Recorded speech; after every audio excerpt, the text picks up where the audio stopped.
like to call this regular town board meeting for the town of Bayfield to order for Tuesday, April 7th, 2026 at 6:30 PM. Roll call, please. Trustee Nyberg. Here. Trustee Zazzaro. Here. Trustee Hartz. Here. Trustee Lyon. Here. Trustee Moreland. Here. Trustee McLaurin. Here. And Mayor Ah. Here. All rise for the Pledge of Allegiance.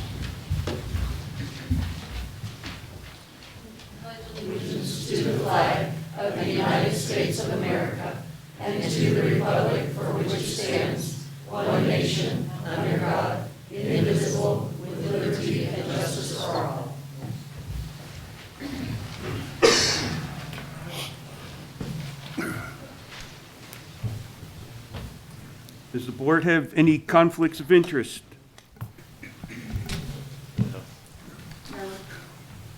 I do for 3A and B. Well, that's not,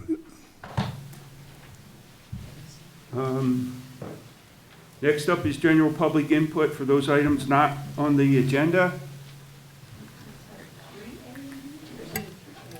Oh, 2A and 2B, excuse me. Or, I'll get it right. 2A and 3A. Thank you. My bad. Thank you.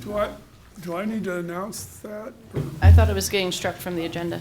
It is, you can, since it's still on the agenda at this point, you can announce your conflicts of interest. Yeah, I have a conflict of interest for 2A and 3A. As do I. 2A, 3A.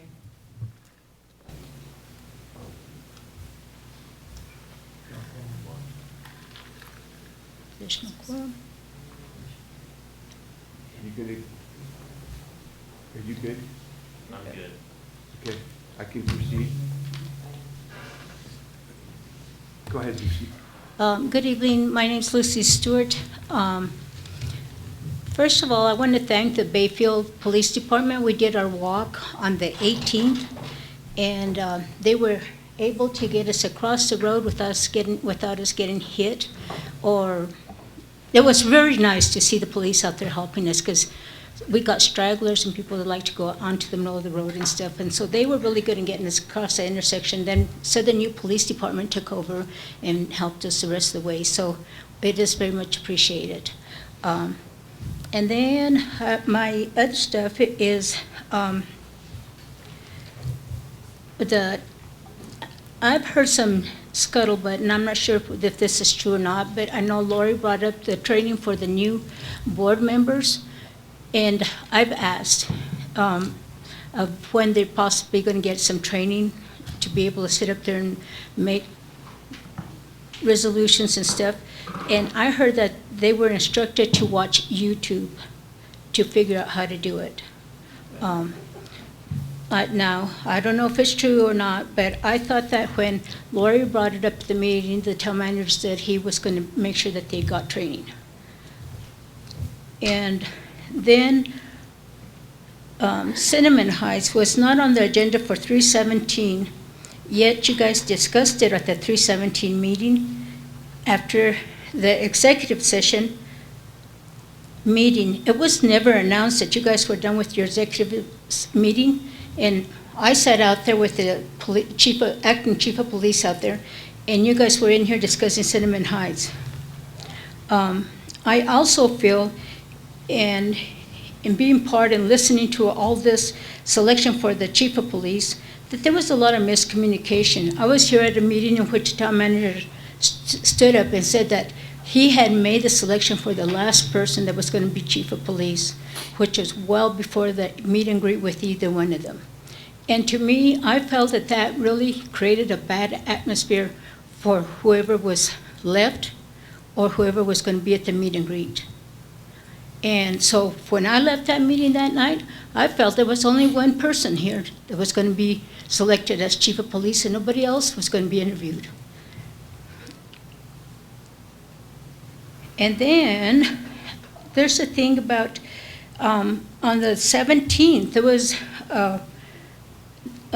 tonight I noticed there was no amendments for the budget in the packet.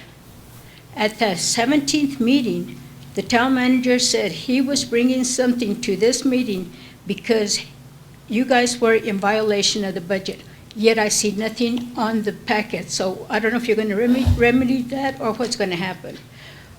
Also, I went back and I got to looking through a lot of stuff. When our mayor ran for board, he ran on the issue that there was too many executive sessions, yet we got 4 tonight. And I've noticed that there's been a lot of executive sessions that have been misused and for the wrong purpose. And if we're going to run on something, then we should be honoring that and doing what we're supposed to be doing. Thank you. Any other public input? Hi, Marion Tone, 1495 County Road 526. I know we're sort of winding down to the end of terms for some of you, so I'm the only one who's available tonight to speak for Bayfield Heritage Days, or Bayfield Heritage Day as we call it now. But I wanted to thank everybody for your support for that program in the past. And of course, we'll have it again this September, the last Saturday, September 26th. So we'll look forward to seeing all of you there and everybody from the town. I understand our board is still working with the town to work out all the details, but we're planning on the 26th, and J. Paul Brown has verified to me that he's still bringing those sheep right on down, so it should still work out. Anyway, I also want to let you know, if anybody's interested, that we're having our annual meeting and newcomer reception on the 26th of this month at the library at 4:30. We'd love to see any and all of you there. Thank you very much. Thank you.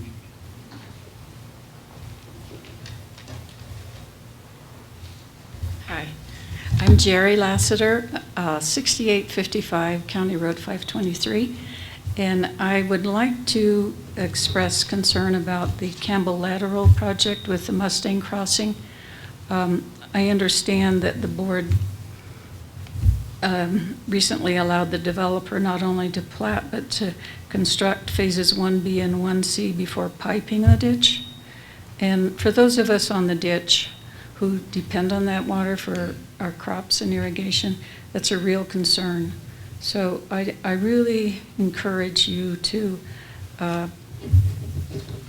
get it piped according to an acceptable design and also get appropriate easements conveyed.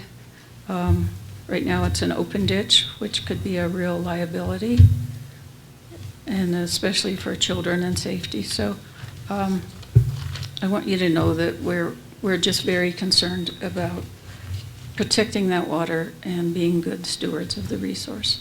Thank you. Thank you. Anyone else?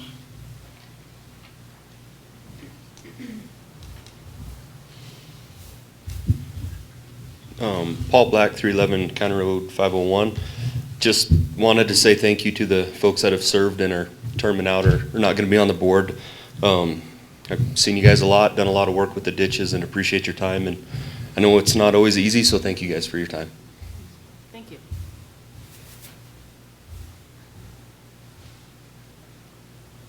Any other public comment?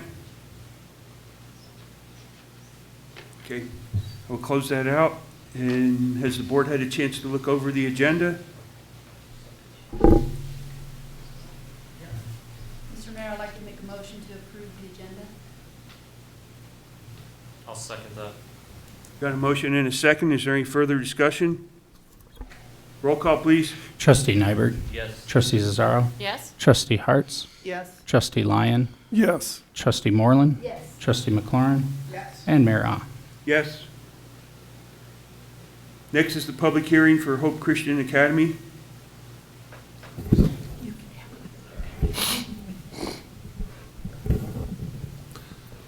Hello, Derek Slocum, town planner. I'm going to have our town attorney help us out on this particular one. But as of right now, unfortunately, I'm going to request tabling this particular case due to some public notice issues. Could you kind of verify? Yes, I can expand on that. Section 3.2 of the Land Use Code requires that certain notice requirements be met before a land use hearing in front of the Board of Trustees. There are two parts to this. One part is publication in the newspaper, which the town planner did do in a timely manner. The other part is that the applicant is required to mail notice to neighbors within a certain radius. They were provided the information to do that, but that mailing did not occur. So we don't have the necessary notice for this hearing. The applicant contacted us and let us know that this notice had not been completed. I've attempted to get in touch with their attorney to decide on a future date for this appeal to be heard, but I haven't gotten in touch with them, so I think it's appropriate to table it at this point, and then we'll probably have to offer them the May 5th date, because that's the only way that we're gonna have enough time to redo the newspaper notice and allow them to correctly do the mailed notice. So we need to vote on that. We just need a To motion, just a motion to table Motion it. to table it. Right, and then we need to vote on it. So the people that have a conflict of interest, should we all abstain? Yes, I think it makes sense for those of you who have a conflict to abstain. We still have a quorum of 4 to vote on tabling it. I'm looking for a motion.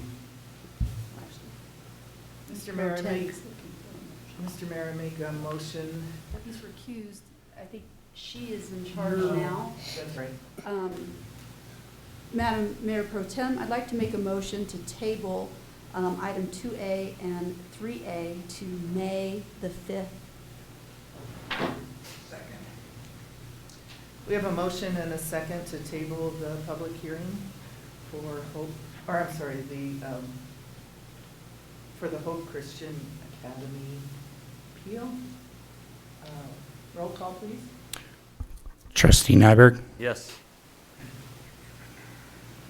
Trustee Moreland, Yes. Trustee McLaurin, Yes. and Mayor Pro Tem Harts. Yes.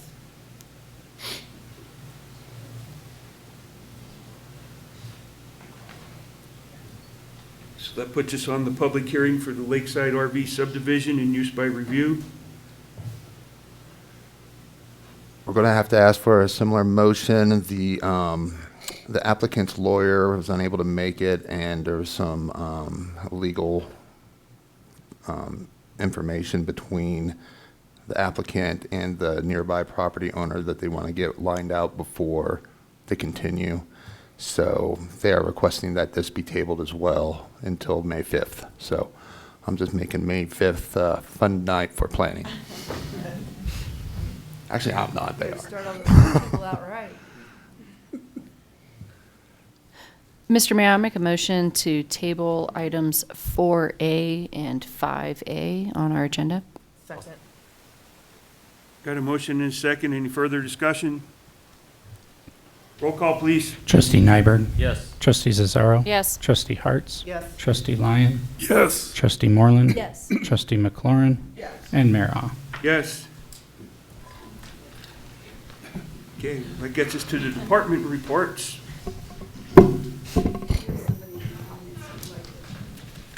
Wait, all right.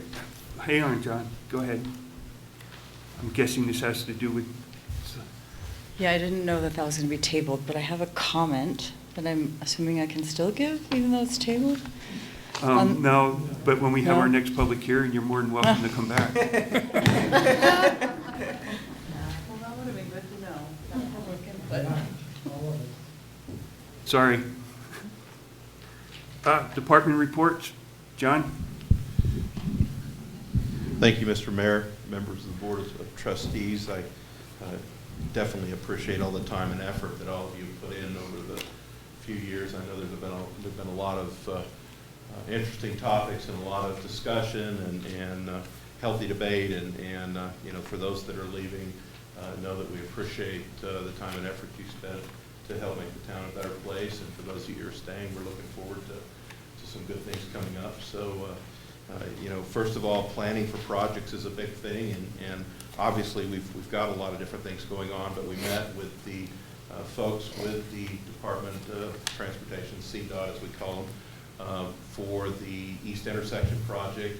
It's their FIR meeting, which is kind of their kickoff meeting, where they have everybody look over our final engineering information that's been sent to them, the final design, and they give their comments on it. So we did listen to comments from a number of their folks, from the environmental, from the signaling, from the right-of-way folks, and as expected, they have input, and so that input will then be incorporated into it.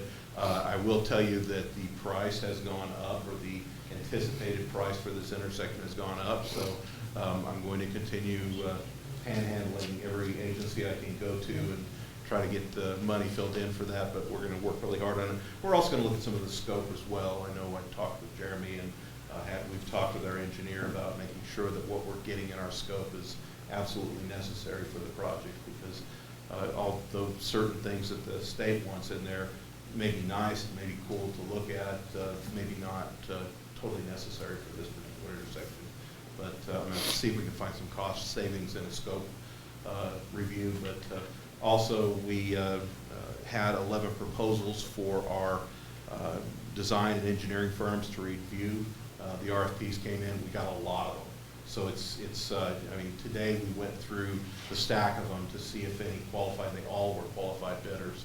So at this point, now we're going to go through, and Jeremy, myself, and Kathy are going to be rating those based upon the criteria that are there: design, experience, past record of performance, record of coming in on budget, and so forth.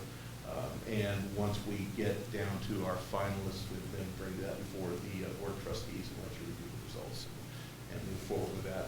This will include any project that has to do with drainage, streets, paving, anything like that. So we'd be able to generate work orders for this. We tried to make this, even though I think it came out to 47 pages long, the RFP did, but it was done that way so that we qualified for numerous federal grants that are out there. So hopefully we can utilize other funding agencies, because everybody has particular things that they want to make sure that you consider when you choose a firm. So we're anticipating, as I mentioned before, that the construction management for the East Intersection, that contract would be let from this award.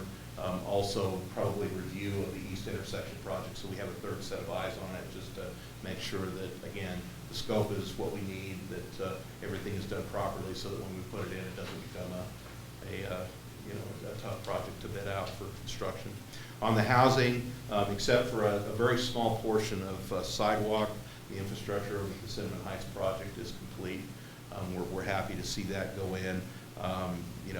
As reported at the last meeting, the county indicated that they're probably not going to reimburse us for the $700,000. We've been working very hard on that, and I know members of the Board of Trustees, the mayor, we've really, really tried hard, which is obviously the reason why we don't have our budget adjustment yet, because we wanted to make sure that if there was any chance we would get our money, that we would take that to the end. It's not looking positive at this point. So again, as I told you before, we're going to have a budget adjustment ready.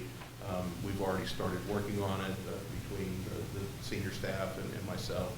They've already been told that this is coming. So this is a one-year thing. That's the silver lining to this cloud.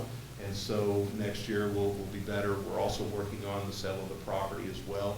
Hopefully we'll recoup some of our cost out of that. So we currently are working on negotiating to get that done so that the developers can start doing what we wanted for it, which was building affordable housing on the property. So we're moving ahead on that as well. On the budget, I'm happy to report we did get the grant agreement from the award notice from DOLA for the fast track agreement. Remember that we're looking at hiring a consulting firm to do a ground truth study on the wildland fire resiliency code that the state has mandated on all of us. We need this because, as many of the other communities, many of our colleagues out in the state of Colorado are finding out, it really wasn't a very in-depth or detailed look at the communities. And so there are a lot of communities out there doing this. Grand Junction did it.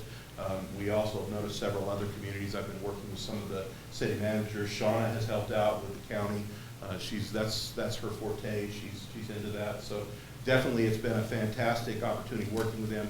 We will have a code we're working on, hopefully ready in May. I believe that's something that we should probably take before the Planning Commission first, because it is, based on planning and permitting and land use and that sort of thing. And then after it goes through that, it would then come before the Board of Trustees to consider. Remember, though, that this is a mandated item, and they've pretty much told us that we have to do what is within their code.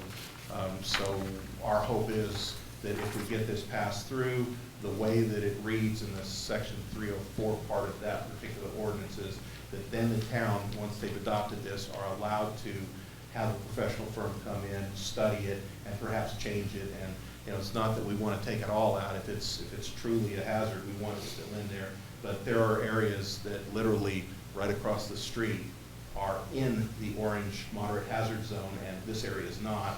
And as you can tell when you go out there, that park's probably been there for 110 years, and it's been the same, but yet it's classified, a big portion of it is classified as moderate hazard. So again, there's a need to get some boots on the ground to look at it, have some professionals come out and evaluate it to make sure that what is actually considered hazardous is truly that. So that would be half of it. The other half of it is to look at our fee structure, look at our impact fees, and see if we can do anything to lessen the cost on those with that need housing, that have fixed incomes, or that are just starting out trying to get their foot in the door. So those are the two things we're going to spend that on. I'm happy to say we've got the grant in place for that now, and I've already started talking with firms that are interested to come in for both of those. So looking forward to that as well.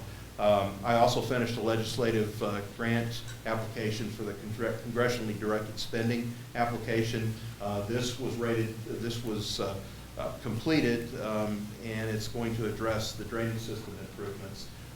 That was the application. We submitted it to Senator Hickenlooper and Senator Bennett's office, and so we'll see where that goes. That's Congress, that's in Washington, D.C. There's a process. I've spoken with you on the board about this before, and I anticipate that we'll have to do some more work to get that to the finish line if that money is available this year. And it all depends on what Congress decides and what the President approves. So we're kind of, we're kind of out there, out of our control. But I think we do have some things that we can do to maybe, there are a bunch of towns. There are 230-something towns in the state of Colorado. Those are our competitors, and those senators represent every one of them. So we want to make sure they know where Bayfield is and why our needs are so great. So there'll be some things I'm going to ask of you guys in the near future, and hopefully we can get on their schedule to talk about the project, because I think it's important. And then last but not least, the professional legal services were due yesterday when this was produced. We did not get any respondents for the professional legal services, so we're going to go back out for it. This is a little bit more difficult apparently to get than engineers in the state of Colorado, but we have had some questions. We've had some people contact us and express some interest, but they didn't submit a proposal, which is what's required for an RFP. So we're going to go back out and we'll send notices to those folks that have talked to us and see if we can get some more interest in that as well. But we're still working on that. That's all I have. John, I know it wasn't really in your report that you sent to us, but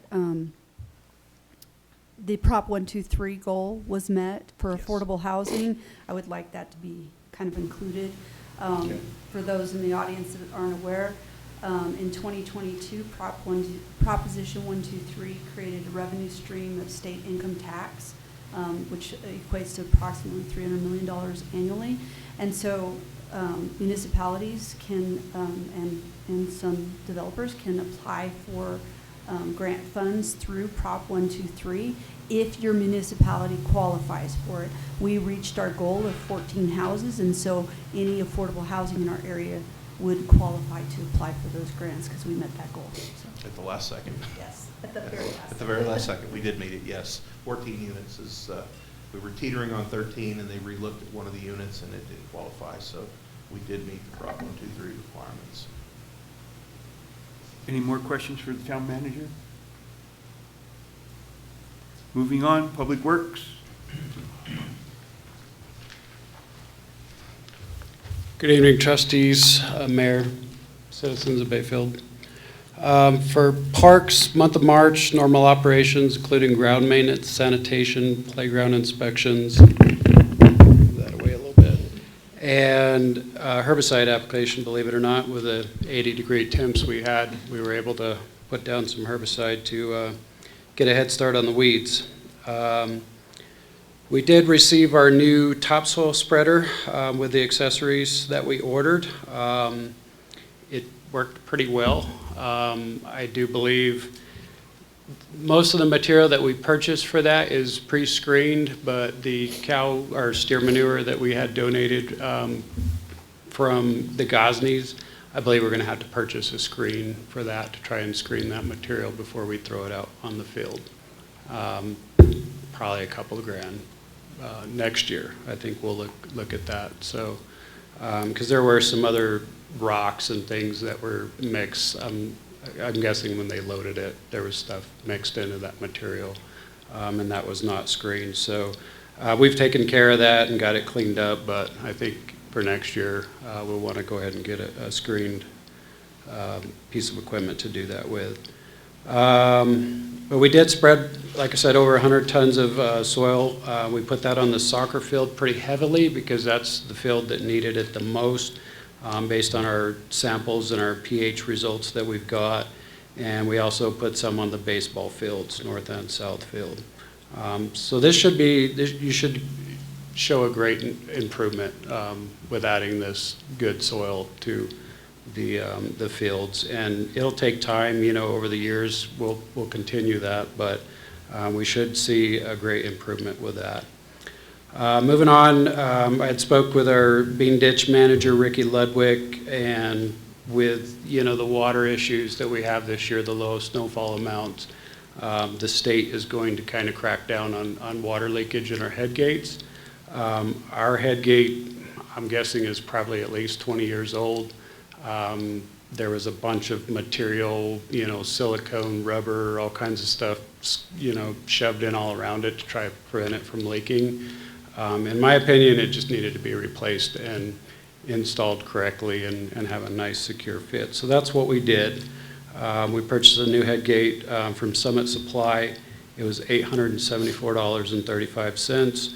We installed it in-house, so there was no labor cost, and that goes towards our operational budget. All of our turf in the parks and the fields have been dethatched. For those of you who do not know what dethatching is, it's removing all the dead grass on the field so the new grass can come in. We do save that for our compost bin, so all that material is being recycled, which is great. And then a lot of people are asking this, but we'll start fertilizer application and irrigation startup once our temperatures are holding above freezing at night. A lot of people are asking, why are we not turning on water with these hot temps? If you look at the forecast next week, it's going to be 26 degrees at night. So that's why I'm not turning on water yet, because we don't want to have a bunch of frozen pipes to repair. Recreation, some exciting news. Bryce Coy accepted the position for recreation coordinator and is scheduled to start April 13th. DJ has been a great team player and has stayed on as a temp, working part-time to help us with rec, to continue that while we're waiting for Bryce to come. Bryce, and I don't know if I told you this last meeting, probably not, but he has worked in a small town in Wellington, Colorado. I think it's similar in size to Bayfield. I've never been there. It's north of Fort Collins, and he has done this exact same work there for over 4 years. So he has experience, so we're hoping that he can hit the ground running and do a great job for us. So that's good. Youth volleyball has concluded. Overall, I thought it was a great season. And then I think for next year, I would like to start a program, and I'm going to kind of talk to you more about this on my next topic, but I'd like to start giving out some medals, some trophies. As a kid, we got those, and I think that's important. Kids put these in their rooms. It's something for them to be proud of.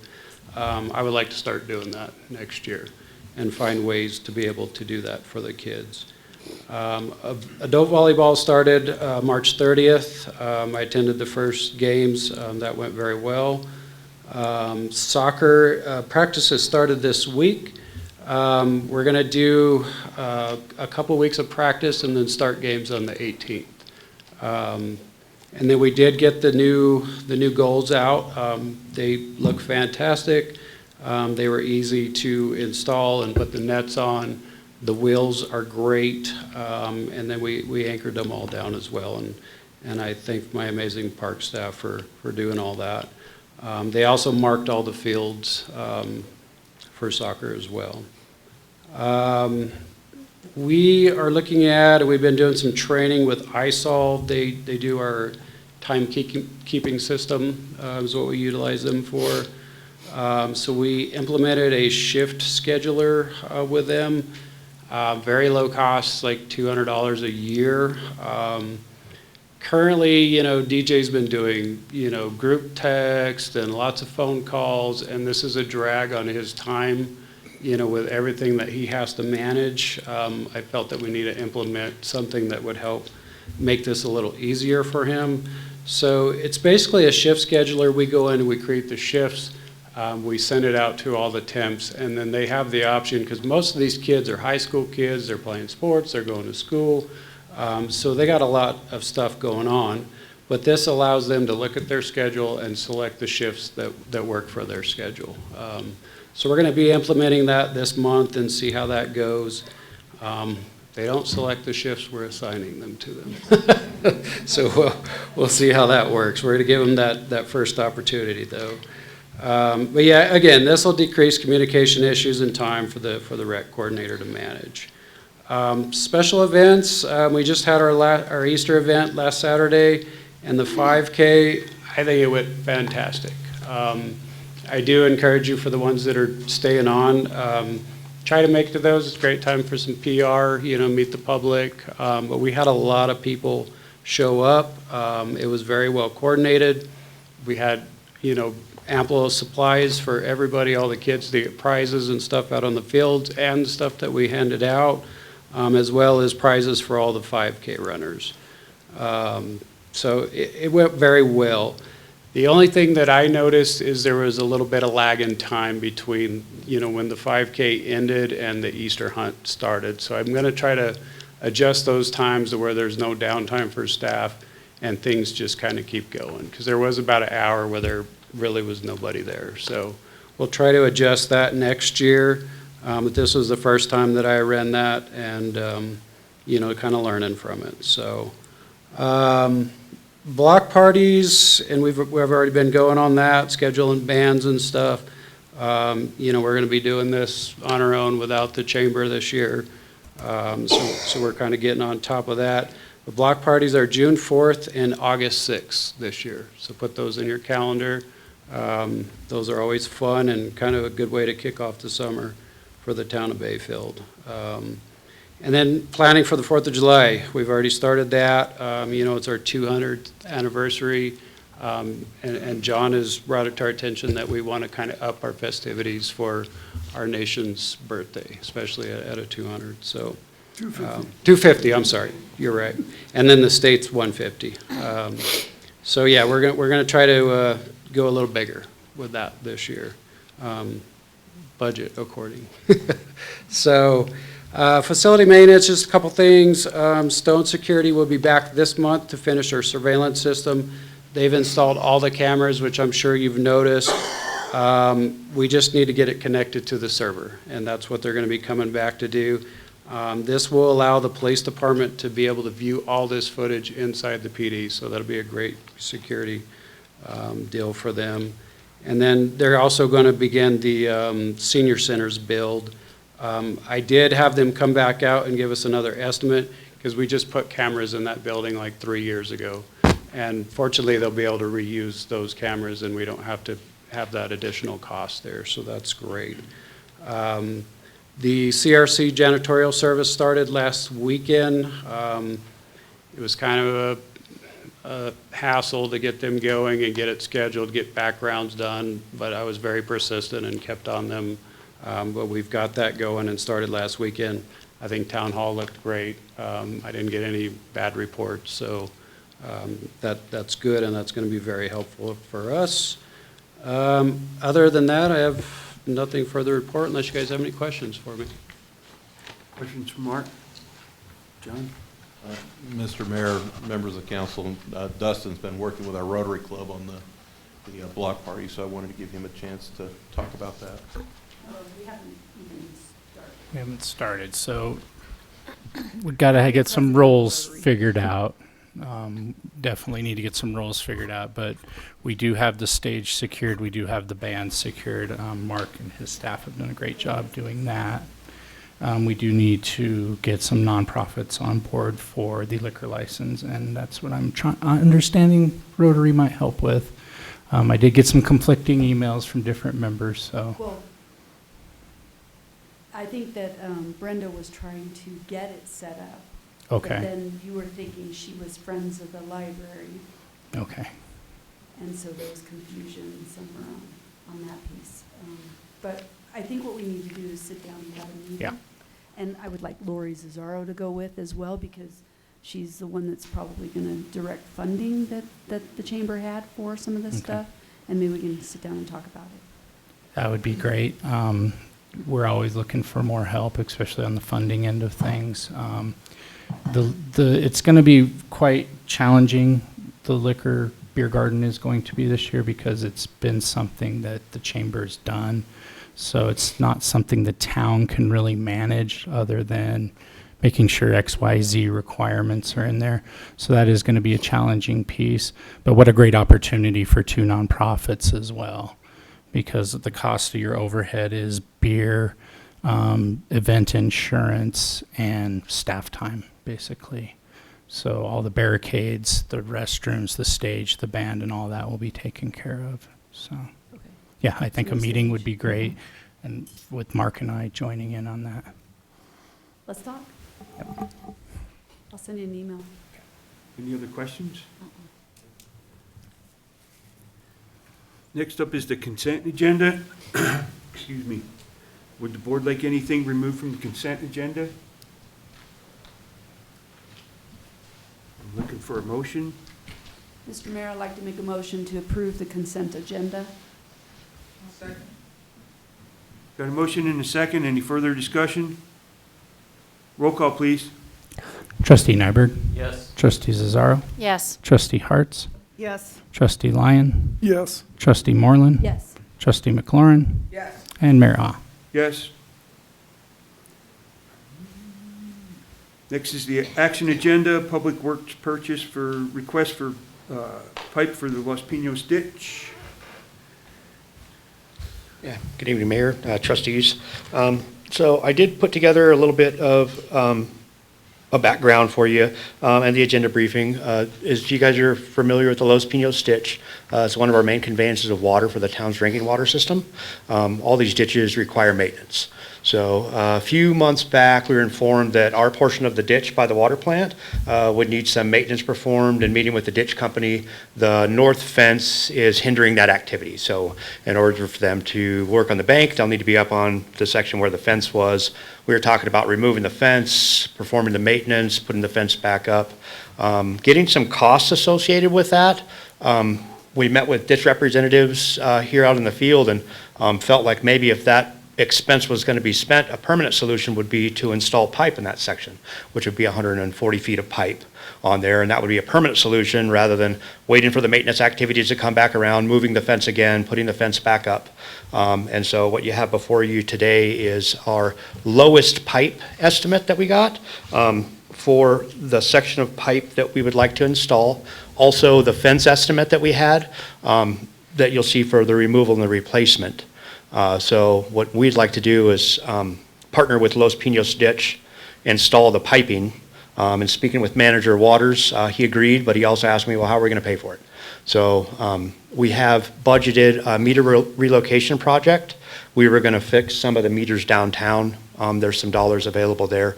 We're proposing moving that project to 2027, potentially doing it in-house and using some of those funds, what's also in that agenda briefing, to pay for the pipe.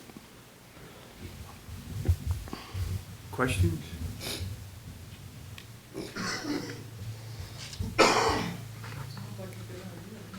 Yeah, sounds like a no-brainer.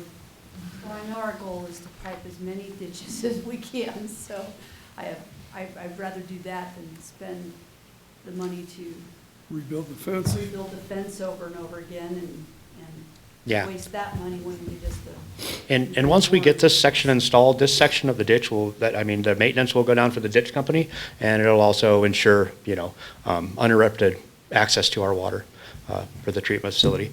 Being that the purchase is over $10,000, I think was 15,480. 15,480, it requires board approval. So that's why we're here tonight. Looking for a motion from the board? I motion that we put in 160 feet of pipe for 15,460. Approve the purchase. 15,480. Second. Got a motion and a second. Is there any further discussion? Roll call, please. Trustee Nyberg? Yes. Trustee Cesaro? Yes. Trustee Harts? Yes. Trustee Lyon? Yes. Trustee Moreland? yes. Trustee McLaurin? And Mayor Ah. Yes.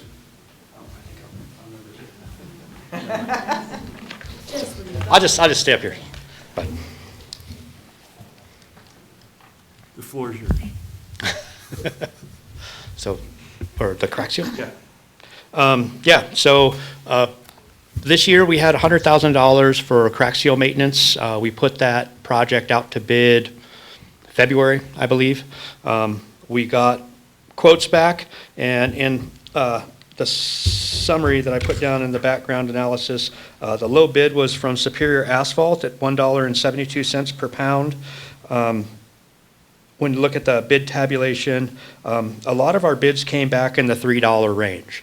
So we did follow up, talk to Superior Asphalt. They assured us that that was the price that they intended to bid. If you look at what we put down there, so we were seeing that average around $3.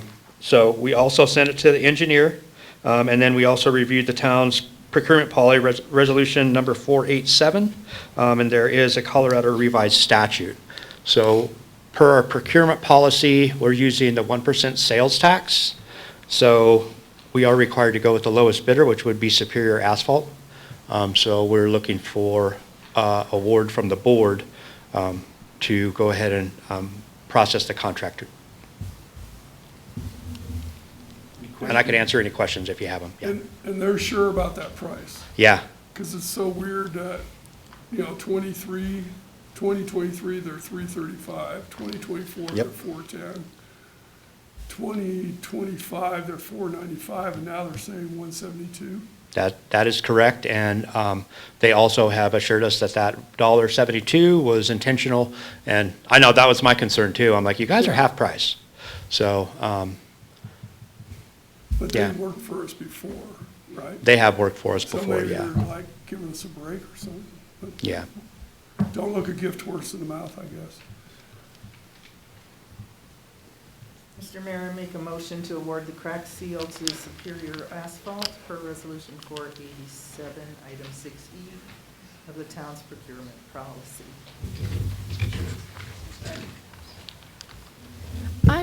I'm sorry, I do have a question. Why is the difference in cost between the bidders why is it so different? What do you mean? Like, well, when I'm looking at the low bidder at 172, and then the next lowest bidder is at 333, and then I'm just trying to understand, I know per the 1% sales tax, we're going with the lowest bidder, but I just want to make sure that's the right product and the right, like, why are they able to be so low? I can't answer that question, but you also do have in your packet, if you look past my memorandum, recommendation from the town engineer in regards to the appropriate crack seal and those things. So when we were looking at that, that was automatic red flag to me. I'm like, how can you do it for half price? Yeah. We called and contacted Superior Asphalt. They assured us that that was the cost that they were going to perform the work for. And then in looking at it a little bit closer, there's no reason to disqualify their bid as non-responsive or unqualified. Okay. So that's where the recommendation comes into. But yeah, I was concerned about that as well, coming in so far off. Because you did see, if you look at Planet Excavation, came in at $12.48 a foot, which is you know, Yeah. I don't know, I'm not sure if he knew what he was bidding, but, so that's why we followed up with Superior Asphalt, and they assured us that per the specifications in the bid process and the product, that was their price, so that's why we're here today. Yeah, I was wondering that as well, too. But we did talk to Superior Asphalt personally, both me and the town engineer. Okay, no, I just want to make sure that we're getting, because I know we did not go with them last year, and I just want to make sure that we're getting the same service, the same product, the same, just same quality. Yeah. All right, thank you, that's all. On your comment? Mr. Mayor, members of the Board of Trustees, couple of issues with regards to that. First of all, we have a control point in that.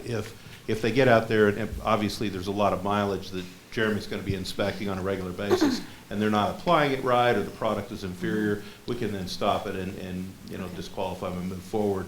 The other issue is a lot of times these companies come in and they're trying to either keep people mobilized in an area, and so they have another business reason to do that, or they want to get their foot in the door in an area that they've had a hard time bidding in, so they do purposely have a business plan that they go after some of the smaller contracts, which would be us. But the bigger animal they're maybe after, maybe a CDOT project or a Durango project or something like that. So Jeremy was rightfully concerned about it. He got our engineers involved, and it was an apples and apples bid. And if it doesn't look like it's put down right, we can stop it before it gets too far.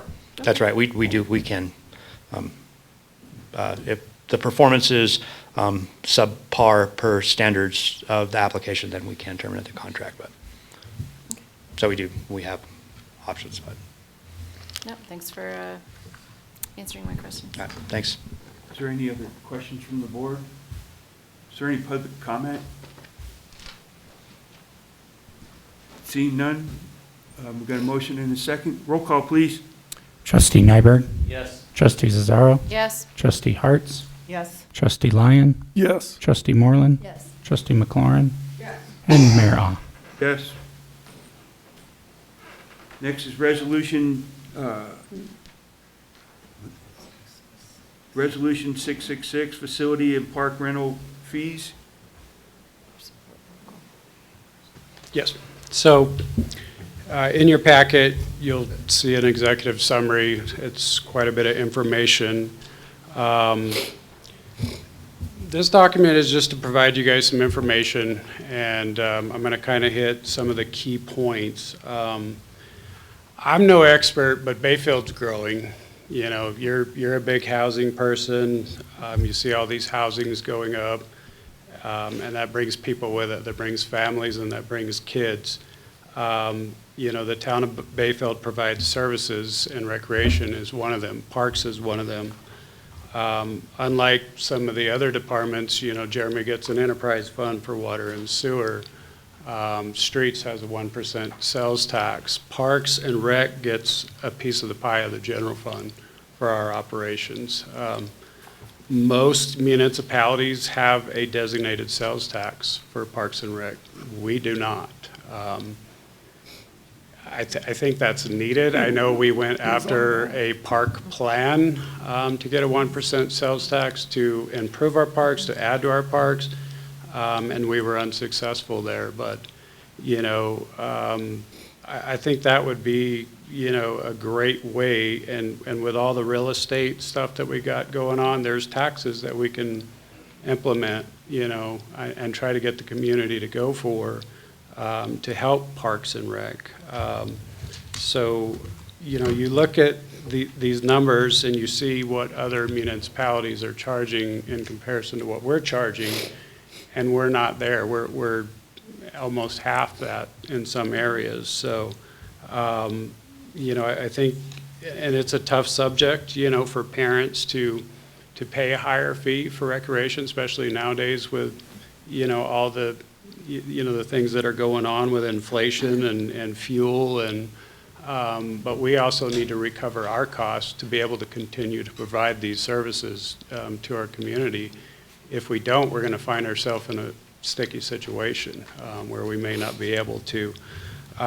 So I mean, it's just, the goal is, like I said, to ensure financial sustainability. while maintaining, equitable access. We're not looking to make a profit, we're looking to recover our cost, and not all of it, some of it. So, we want to evaluate current cost recovery levels, and that's all in there. Identify the gaps between the revenues and the expenditures. And I've looked at all the information, on different municipalities' websites. I've compared that to ours. I've looked at our budget, and compared our costs, to what we're getting back. So there was a lot of work put into this, and we definitely are not there. So,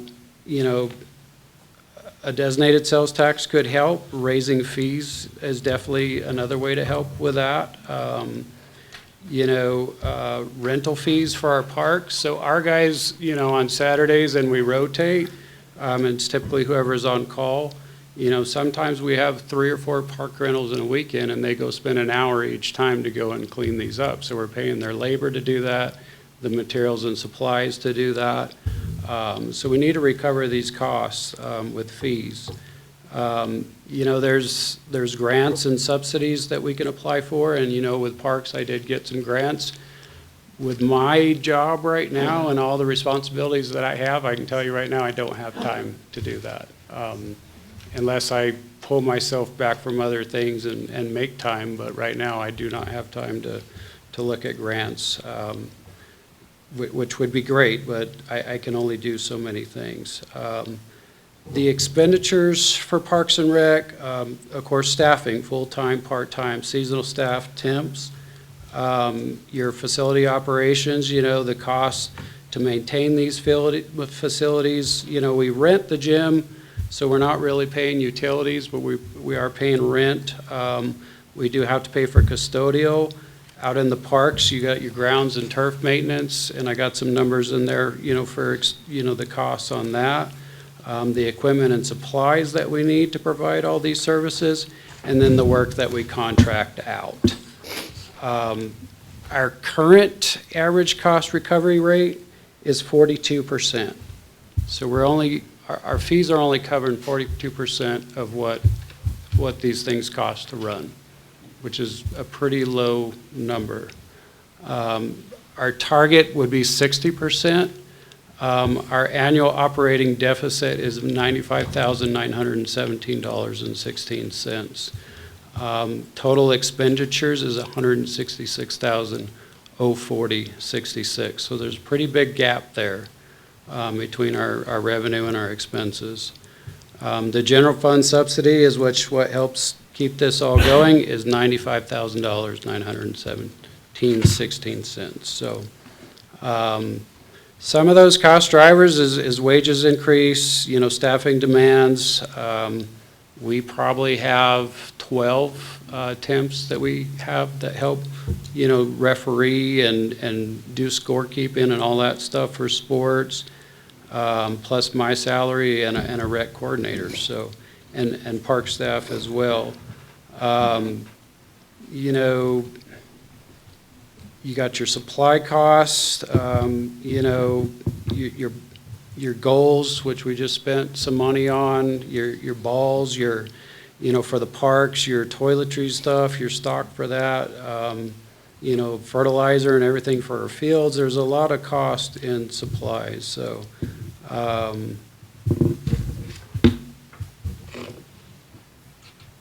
And then, you go and you look at what Durango's charging, they're significantly higher. Cortez, they're kind of in the middle of what we're charging, but I can guarantee you that they have designated sales tax to help fund these programs. A lot of these cities are using marijuana tax to help with recreation, so that's a big one.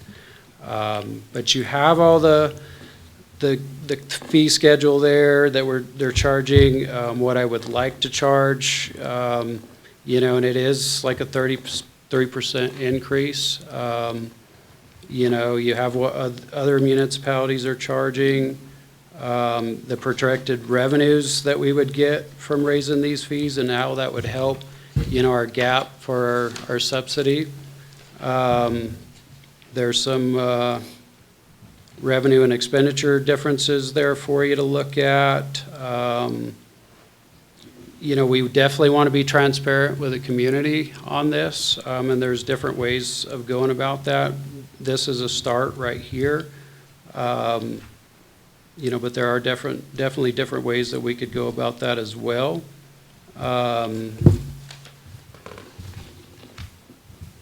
And some things to consider, you know, how this is going to affect our community, the impact on that, you know. We could see some decrease in participation in registrations. That could be something that we see.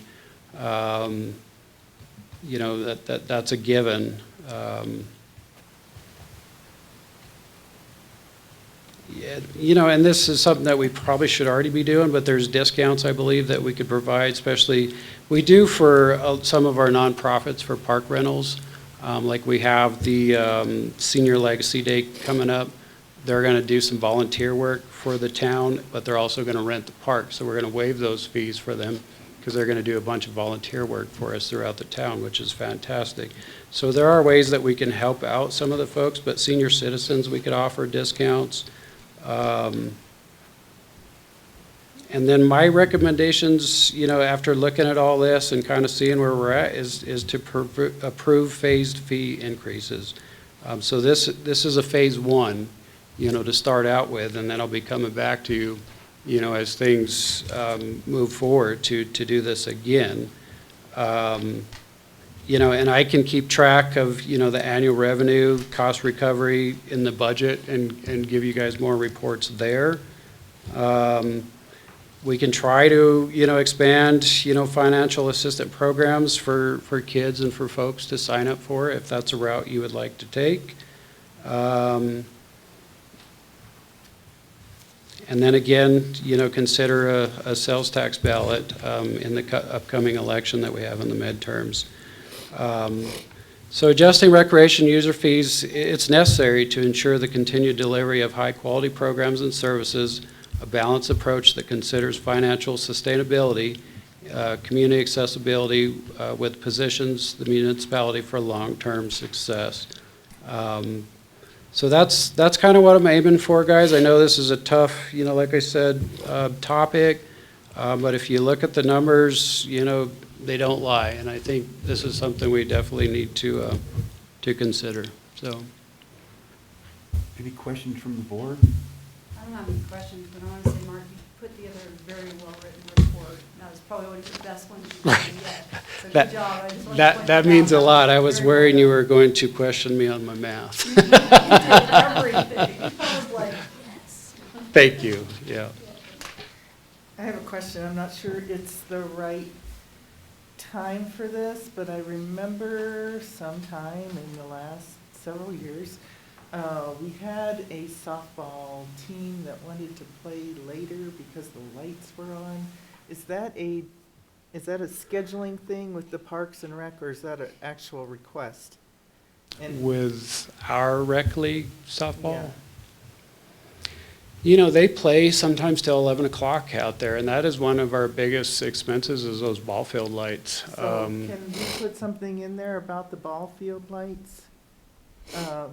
And it can't, I mean, obviously it has to be based on our schedule and availability after that, but Are you referencing the Pine River Baseball, youth baseball wants to use it? I can't remember who it was. I just remember that there was an issue with the lights. I know they've been working on an MOU with. We Pine have River, signed an MOU with Yeah. Pine River Baseball, so they will be paying us for the usage of the fields and the lights.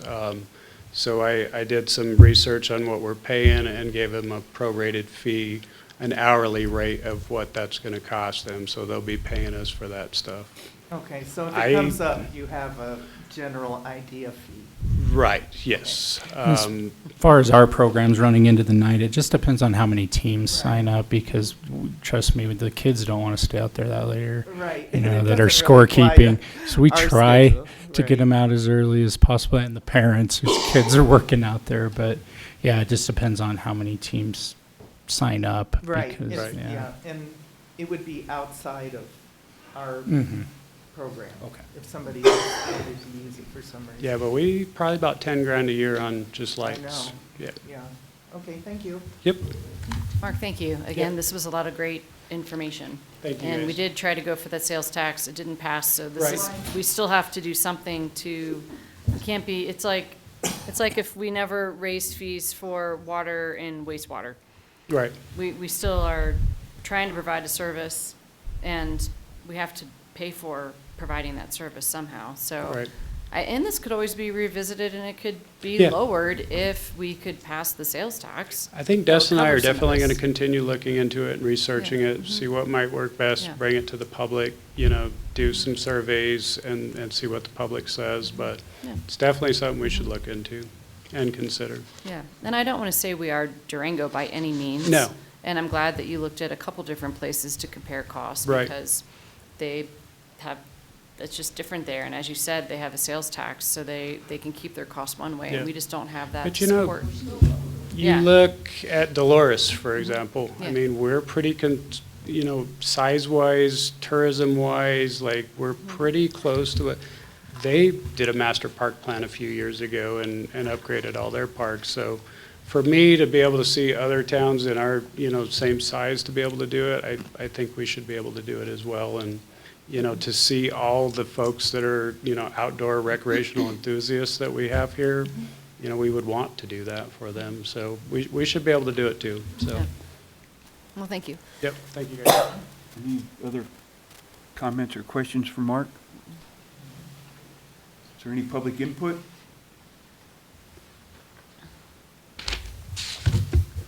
Brian Blanchard, 627 Louisiana Drive. Having been a committee member over the last few years, trying to do Parks and Rec with minimal support and getting the word out and all that, I would encourage you to raise fees aggressively. Because if you don't start, just like other things that we've neglected over the years, stormwater and others that we just push off, we'll never catch up.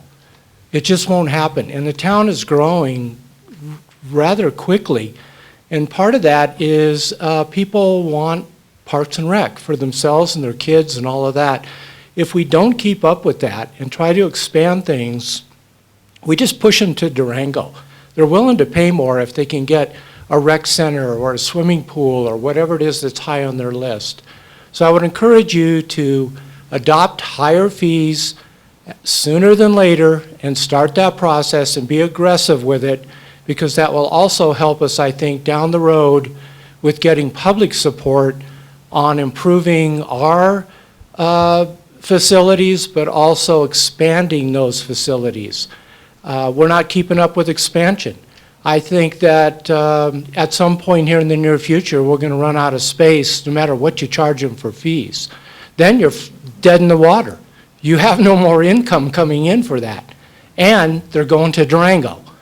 So I know it's a lame duck board currently, so I won't go into it. I did have a quick presentation tonight on a couple of things I thought we could do that won't take a lot of money, but it'll also show good faith on the town in pushing forward with expanding and improving our Parks and Rec.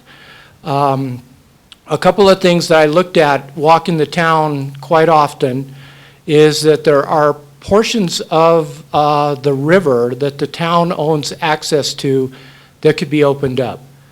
It requires Mark to do a little more work with a chainsaw and some other ways to open up the river. But other than a rec center and a swimming pool, that was one of the top things that our citizens wanted. And there's a couple of portions right by our current parks right now, one behind the arena, and then one by the park across the bridge there, that can be opened up. It's being used now, but in a very kind of funky situation, a lot of trash and whatnot. But I think those could be opened up to show people that there is a way to move forward with expanding and improving the Parks and Rec. The other is a dog park. We desperately need a dog park in our town, a big dog park. If you've ever been to the Durango Dog Park, it's phenomenal. It's so busy And it's huge, I know, but it's one more thing that can be done with minimal impact and minimal money. So I encourage you, raise the fees, put the hurt on us, and make us pay attention to keeping up with what's going on in town. Thank you.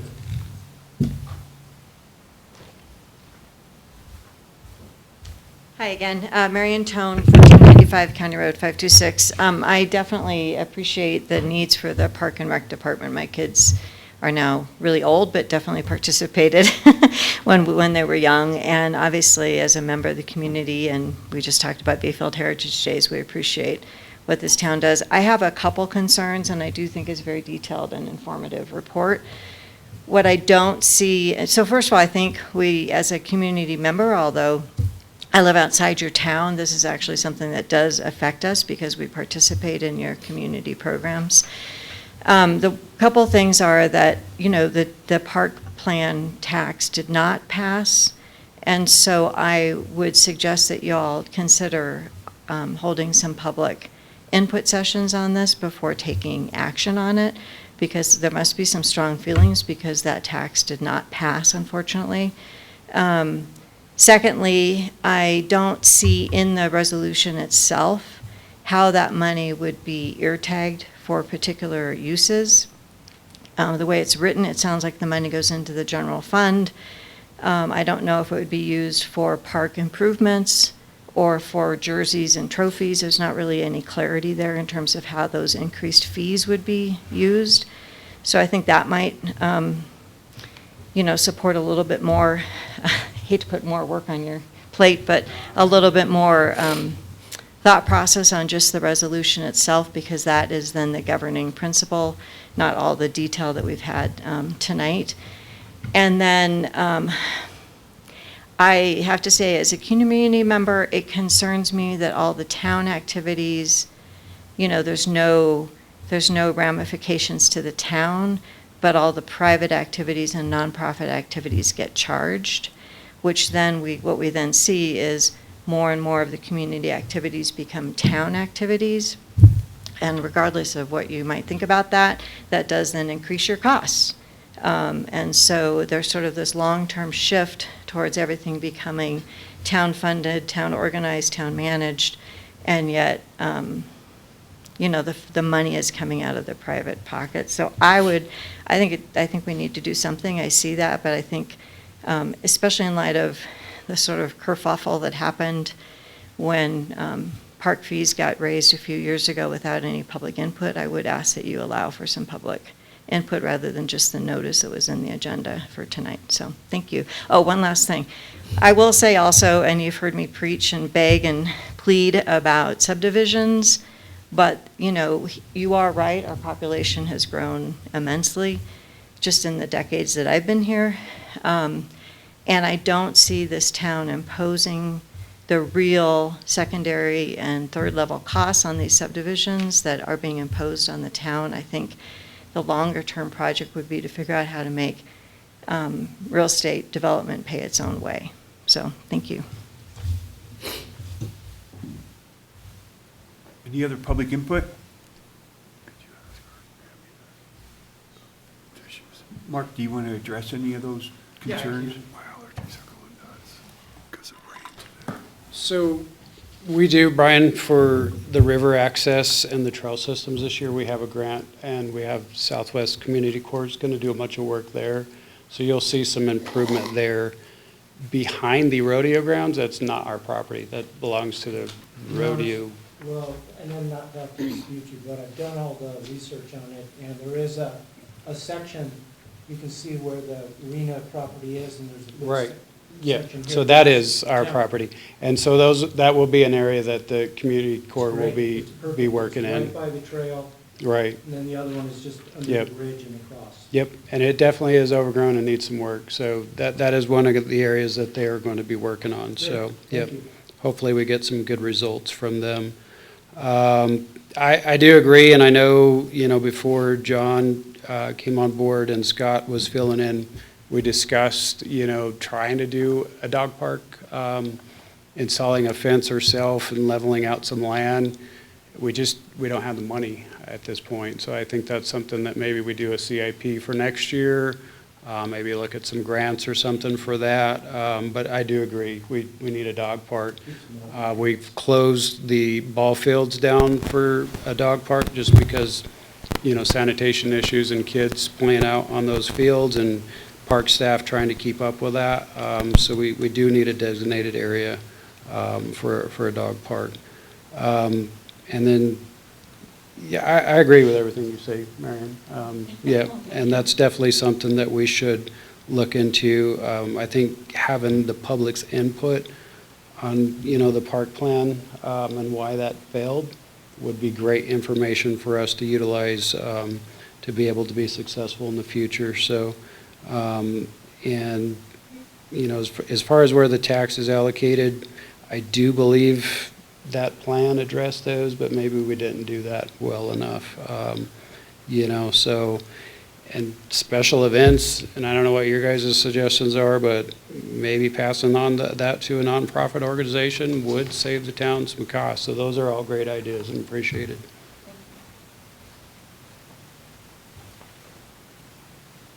Does the board have any other comments? I do. After Marion Cohen getting up and Mr. Blanchard's comments, I would like to see another line added to those.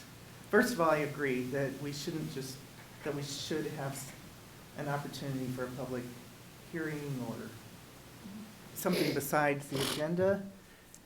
It might help us get some feedback on where everybody is at with the park plan. The other thing is I would like to see a line on there for non-residents and an increase in costs for non-residents, because we have. So you will see a 25% surcharge based on the zip code for non-residents in the resolution. Yeah, I totally agree. We do get a lot of folks from Ignacio, even from Durango. We provide a service to them. Maybe they shop here somewhat, but probably not as much as a Bayfield resident does, and you know, goes towards our general fund, so in sales tax. But definitely, yeah, that's on the.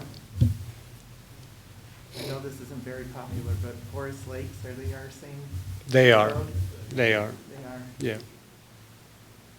I think that should be addressed too. Okay. They're not paying taxes. I mean, they're 10 minutes away from Bayfield. Not paying the tax though. And so that's just what I think. Okay. I went last year for the Easter hunt and the Easter run and just talked to people, and there were, by far, the majority of the people down there were from Forest Lakes. Forest Lakes, yeah. And I just think that, you know, if we're gonna put some pressure on people, we need to start outside the town who are using our services. Well, I mean, if you look at it, and I used to live in Forest Lakes, and some of them they're commuting to Durango for work, but a lot of the Forest Lakes population, you know, they're shopping in Bayfield, they work in Bayfield, you know, Dustin's from Forest Lakes. There's a lot of people, and it's probably 50-50, but they are a big part of our community, so. I know. It's a very sensitive position, but it is something that we need to address. Okay. I think for now, though, what we're looking at is we're operating in the red, and all of our department heads have been asked to look at your budgets for this year because of that $700,000 that we're discussing later. So this is something that we could implement now, and that we could do a little more research and do things differently later. But right now, I would prefer not to have to cut all Parks and Rec activities. Yep. Because that could be exactly what you're faced with. Right. With the decisions the departments have to make right now, because we're in a budget shortfall because the county isn't giving us the money they promised us in 2024. So. And we're already operating at a minimal state. Like to cut anything, you know, we barely keep our head above water trying to do what we do. You know, we do, this staff does a lot of things for the town. So, and that's kind of where we're at. But yeah, the longer you wait on this, the worse it's going to get, you know. No, I And agree, because you're going to be getting into the season. And I also look at the Bayfield community. I mean, it's the 2,800 people who live here, but it is the people who live outside. They do, right. They live, work, and play here too, and we haven't annexed everyone into the town. Right. But should their kids be able to have those types of activities? I mean, maybe their families can't afford Yep. or can't find a house in our town, but they're driving in to do the Easter egg hunt. Right. Or they're driving in to be a part of the soccer team. You know, recreation does provide to Bayfield's economy. If they're coming here on a Saturday to play, you know, sports, Yeah. they're most likely going to go out to eat or shop or whatever in our town. So Yeah. it does, you know, boost our economy. Yeah, these are our friends and neighbors, and this is the closest option for Right. them to And that's- participate in these activities, unless they want to go and do it in Durango, or if they offer these things in Ignacio, so. Right. I would rather That's, first, it's that's what everyone. Des and I, that's the way we see it, you know. They are our very close neighbors and they're in the same zip code, so. When Mark sent it to me to have me look at it too, it was the first thing I asked Right. him about was the local thing. And I told him if it's in a resolution, it really has got to be defined.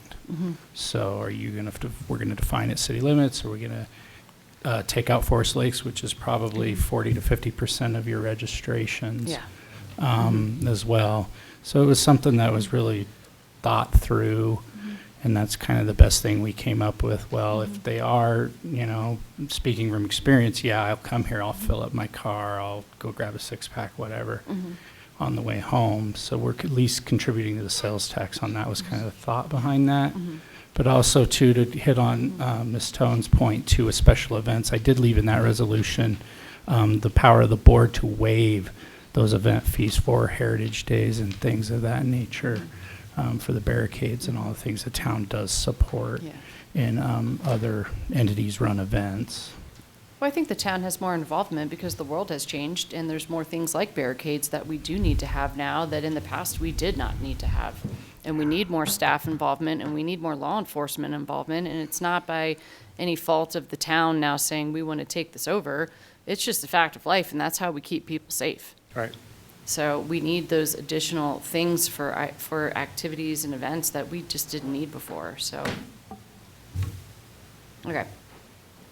I'm good. Any other comments from the board? I just want to concur with what Trustee Cesaro said on not waiting. I just think it's really important that we do it now and not put it off. I'd love to get more notice to the town citizens, but we've tried for like last couple of years to increase the budget for Parks and Rec. We have to do it somewhere, and I don't see us waiting for it. Well, our fees are, And they're too low. they're still lower than everybody Yeah. else, so I mean, I think I've it's had okay. people tell me that they bring their kids here just because our fees are so much lower. It's, Right. I mean, and they're from Ignacio or Durango. I've had both towns, people in both towns tell me that. That's, I mean, we can't keep doing that. Pleasure of the board. Mr. Mayor, I'd like to make a motion to approve Resolution 666, facility and park rental fees. Second. Got a motion and a second. Roll call, please. Trustee Nyberg? Yes. Trustee Cesaro? Yes. Trustee Harts? Yes. Trustee Lyon? Yes. Trustee Moreland? Yes. Trustee McLaurin? Yes. And Mayor Ah. Yes. And I feel like we already talked about the next one, so I'm just going to go with it. Mr. Mayor, I'd like to make a motion to approve Resolution 667, recreation fees.